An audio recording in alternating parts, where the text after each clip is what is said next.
بالفيديو. لن تصدق ما فعلته هذه الفتاة المشجعة العربية بعد فوز المنتخب الجزائري على منتخب الموزمبيق، شيء غير متوقع جعل الصحافة العالمية تتحدث عنها.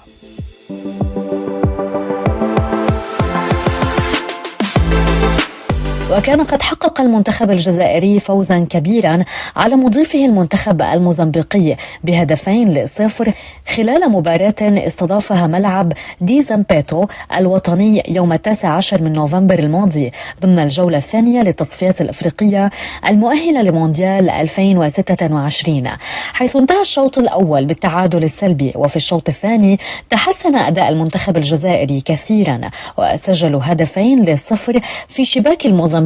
ليرتفع رصيد نقاط المنتخب الجزائري إلى 6 نقاط، في حين تجمد رصيد نقاط منتخب الموزمبيق في 3 نقاط. وما أثار الجدل وجعل الصحافة العالمية تتحدث عنها هو ما فعلته هذه الفتاة المشجعة التي كانت في صفوف الجماهير الجزائرية خلال مباراة الجزائر والموزمبيق، وفعلت شيء غير متوقع فاجأ كل من كان هناك، حيث ومباشرة بعد انتهاء المباراة وفوز المنتخب الجزائري ب2-0 بدأت هذه الفتاة تصرخ وتركض وسط المدرجات، وبدأت ترمي ملابسها من شدة الفرح. وقال كثيرون ربما تكون هذه الفتاة مجنونة أو مختلة عقليا، ولكن بعدما قامت بعض الصحف بالبحث عن هوية الفتاة تبين أن الفتاة من أصول فرنسية وليست عربية، وهي مقيمة بالجزائر مع عائلتها بسبب وظيفة والدها، وتحب المنتخب الجزائري وتشجعه في كل مبارياته،